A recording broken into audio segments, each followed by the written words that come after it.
आज हम उस कड़वे सच का पर्दाफाश करने जा रहे हैं जिसने लाखों युवाओं के सपनों को कुचल कर रख दिया है। सिपाही बनने का सपना देखने वाले नौजवानों के साथ जो धोखा हुआ वो सिर्फ एक परीक्षा का लीक होना नहीं है, बल्कि पूरे सिस्टम पर एक जोरदार तमाचा है। समझ रहे हैं आप? आपने देखा है कि कैसे रात रात भर अपनी जवानी खपाने वाले इन युवाओं की परेशानी, मेहनत करने वालों की परेशानी, पैसे के दम पर पेपर खरीदने वाले खरीद लेते हैं और जो तैयारी करते हैं वो तैयारी ही करते रह जाते हैं। क्या हमारे देश में ईमानदारी की अब कोई कीमत नहीं बची है? जो मेहनत करने वाले बच्चे हैं उनकी जिंदगी की कोई कीमत नहीं बची है? इस वीडियो में हम आपको वो सबूत दिखाएंगे जो आपको अंदर से झकझोर कर रख देगा। हम बात करेंगे उन दलालों की जिन्होंने परीक्षा के मंदिर को व्यापार बना दिया है। ये कहानी सिर्फ उत्तर प्रदेश के सिपाही भर्ती घोटाले की नहीं है, बल्कि देश के हर उस छात्र की है जो न्याय की गुहार लगा रहा है। क्या प्रशासन नींद से जागेगा या फिर रसूखदार के आगे हमेशा की तरह घुटने ही टेक देगा? हर बार ये घुटने पर बैठ जाते हैं, अब तो इसके आदी भी हो चुके हैं।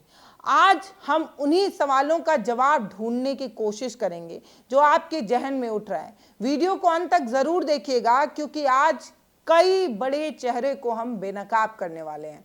कभी आपने उस छात्र का दर्द सुना है जो सिर्फ एक बानगी भर है?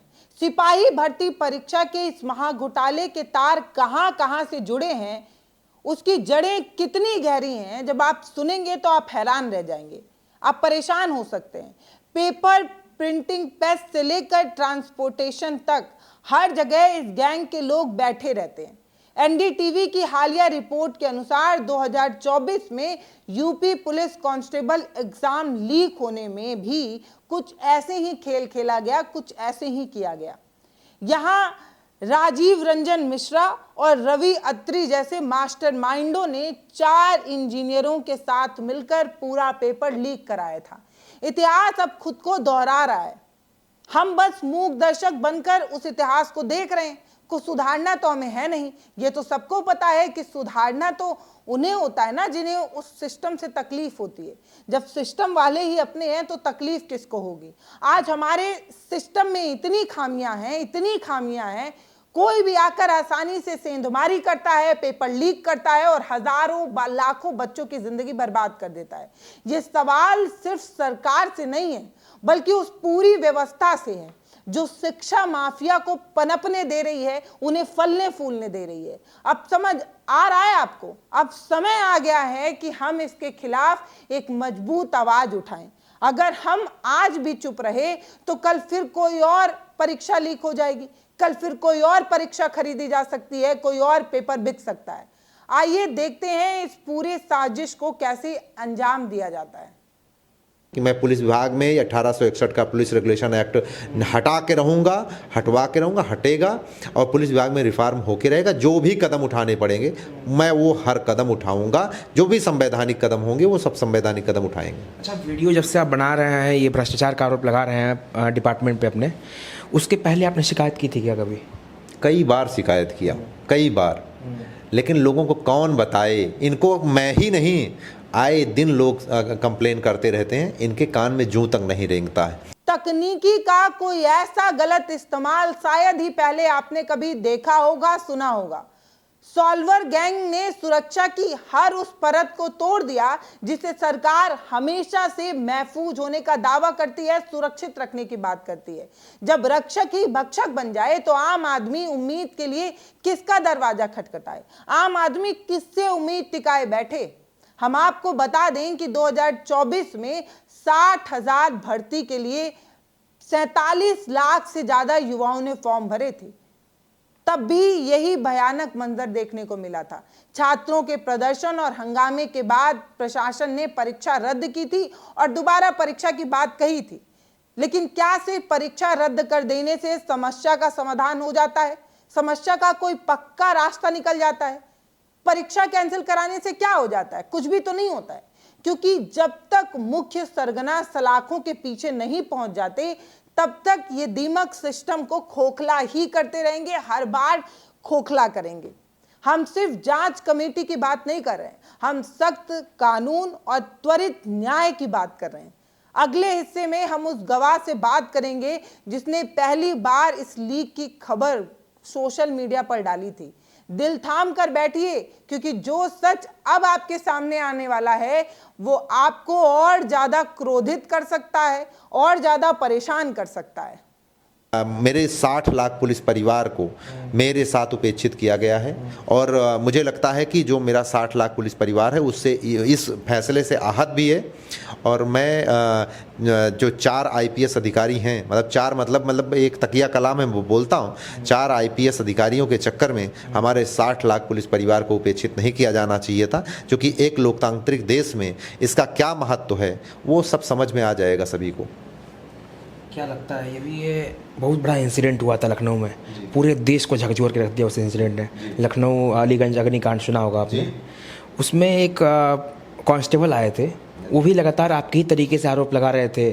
फिरोज़ाबाद से चल के आए थे लखनऊ, वो बहुत सारे भ्रष्टाचार के पोल खोले उन्होंने भी, उस पर क्या बोलेंगे आप?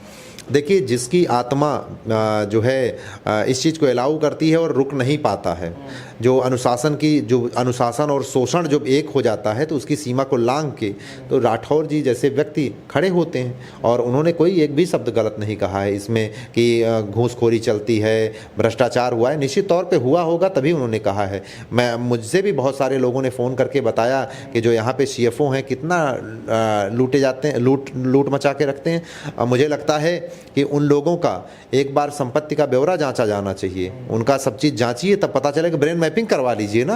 अब तो एक संसाधन ये भी है कि आप ब्रेन मैपिंग करवाइए। मैं तो चाहता हूँ कि अगर मैं किसी लायक हुआ तो जिले स्तर पर ब्रेन मैपिंग की व्यवस्था होगी, और जो हम थाने पे हमारी जनता जाती है तो उन्हें इस मतलब कि इस चबूतरे पे बैठे हैं, उधर चबूतरे पे बैठे हैं, इधर डांट के भगाते हैं, उधर डांट के भगाते हैं, ये व्यवस्था खत्म होगी। कुर्सी मिलेगी बैठने को, चाय पानी और सारी चीज़ों की व्यवस्था होगी। मेरा तो सपना ये है कि निश्चित तौर पर ये सारी चीज़ें होंगी। अब मैं उसी रास्ते पे हूँ, अब उस हर रास्ते को मैं अपनाऊंगा, जिससे मैं एक चीज़ और कहना चाहता हूँ कि जैसे हमारे शिक्षक रहे, वो जो है उनका उद्धार हुआ।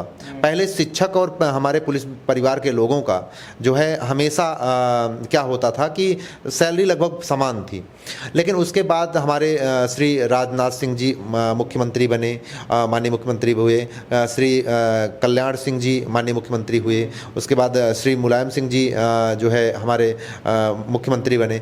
तो वो सब टीचर थे, उन्होंने अपने टीचर को जो है एक, चूँकि टीचर की एक वो भी थी, और उनको उन्होंने प्रोत्साहित किया, बढ़ाया। मैं ये पूछना चाहता हूँ अपने पुलिस विभाग के लोगों से, क्या आप 4.5 लाख हो, आप टीचर से ज़्यादा हो, क्या आप अपने लिए विधायक नहीं बना सकते हो? आप क्यों नहीं बना सकते हो? मैं कहता हूँ 4-5 विधायक अपने बनाइए, आप सदन में भेजिए। अगर आप वहाँ पे भेज दिए तो आपको किसी यूनियन की ज़रूरत नहीं। आपके लिए हम लोग हमेशा लड़ते रहेंगे, सड़क से लेकर सदन तक, और आपके पास वो सामर्थ्य है, क्या दिक्कत है? बिल्कुल, आप क्यों नहीं बना सकते हो? और हम तो ये चाहते हैं कि हमारा अगर चला तो मैं निश्चित तौर पे अपने पुलिस परिवार से लोगों को विधायक बनाकर जो है सदन में बैठाएंगे, कि जिससे हमारे पुलिस परिवार के लोगों का उपेक्षा न किया जा सके, 4 लोग उनके लिए भी सदन में खड़े हों। निश्चित तौर पर ये होगा। प्रशासन का ये अड़ियल रवैया इस बात का सबूत है कि वो सच्चाई को कितनी आसानी से दबाने की कोशिश करते हैं। शुरुआती दौर में लीपापोती करना और मामले को रफा दफा करने की कोशिश करना इनका पुराना तरीका है। नहीं, लीक तो नहीं हुआ, इस तरीके की छुटपुजिया खबर आ रही है जो सही नहीं है। अगर सोशल मीडिया की ताकत और छात्रों का जनसैलाब ना हो तो ये हर पेपर लीक को झूठ और अफवाह ही बता दे। शायद ये घोटाला फाइलों में दफन ही रह जाए। यही कारण है कि आज का युवा निराश है, हताश है और सिस्टम से परेशान है। सिस्टम से युवाओं का भरोसा पूरी तरीके से उठता जा रहा है। एक गरीब परिवार कैसे अपने बच्चे को पढ़ाने के लिए कर्ज लेता है, ये दर्द वो भ्रष्ट अधिकारी कभी नहीं समझ पाता। भले ये भी गरीब परिवार से ही निकले हों, लेकिन क्योंकि अब मलाई वाले पद पर बैठ चुके हैं तो अब उस दर्द को महसूस नहीं कर पाते। उनके लिए ये सिर्फ एक छपा हुआ पेपर है, लेकिन छात्रों के लिए ये उनकी जिंदगी और मौत का एक सवाल होता है। उनके सपने पूरे करने का कई लोगों का आखिरी चांस होता है। हजारों सपने जब एक ही झटके में टूटते हैं तो उसकी गूंज पूरे देश में सुनाई देती है। सुनाइए, आपने भी सुनी होगी। क्या हमारे देश का भविष्य ऐसे भ्रष्ट और लालची हाथों में हम सौंपते रहेंगे? हमें एकजुट होकर जवाबदेही नहीं तय करनी चाहिए, वरना ऐसे घोटाले नियमित होते जाएंगे, हर बार होते जाएंगे। हर बार चीखम चिल्ली मचेगी, पेपर कैंसिल होगा, दूसरा पेपर कराएगा, लेकिन उससे क्या बदल जाएगा? आइए सुनते हैं इस पूरे मामले पर कानूनी जो विशेषज्ञ हैं उनका क्या कहना है। 2 महीने से चिल्ला रहा हूँ, कौन सुना मेरी बात? केवल जितना मैं बोलता हूँ उसका कोई इम्पैक्ट किसी के ऊपर नहीं। बोलने से आपकी नसें फट जाएगी। जहाँ पे आप जो हमारे अधिकारी हैं उनके सामने जब आप टेप सामने वाली कुर्सी पे बैठ के आंखों से आंखें डाल कर बात करेंगे तब उसका इम्पैक्ट होगा। वो तभी हो सकता है जब आप सदन तक पहुँचें, और निश्चित तौर पर मैं वो हर प्रयास करूँगा कि मैं वहाँ तक पहुँचने का प्रयास करूँ। और इसमें मैं कोई झूठा बकवास नहीं करता हूँ। जो है, जो भी तरीके हैं वहाँ पे मजबूती से बात रखने का, मैं सिपाही रहते हुए उत्तर प्रदेश में एक भूचाल ला सकता हूँ। तो मैं सदन में पहुँच गया तो फिर क्या होगा इसके बारे में आप जान सकते हैं। कानूनी विशेषज्ञों की बात एकदम सटीक है। बिना कड़े दंड के इस लाइलाज बीमारी का कोई इलाज नहीं है। आज हमने आपको सिपाही भर्ती परीक्षा के इस पूरे काले सच से आपको रूबरू कराया। हमने देखा कि कैसे प्रिंटिंग प्रेस से लेकर परीक्षा केंद्र तक भ्रष्टाचारियों की जो जड़ है वो कितनी गहरी है और कितनी मजबूती से फैली हुई है। लेकिन हमारी ये मुहिम यहीं खत्म नहीं होने वाली है। हम इस मुहिम को आगे बढ़ाएंगे। ये तो अभी शुरुआत है, ट्रेलर है, पूरी पिक्चर अभी बाकी है। हम तब तक शांत नहीं बैठेंगे जब तक इन दोषियों पर सख्त से सख्त कार्रवाई नहीं होती, कोई कठोर सजा नहीं मिल जाती।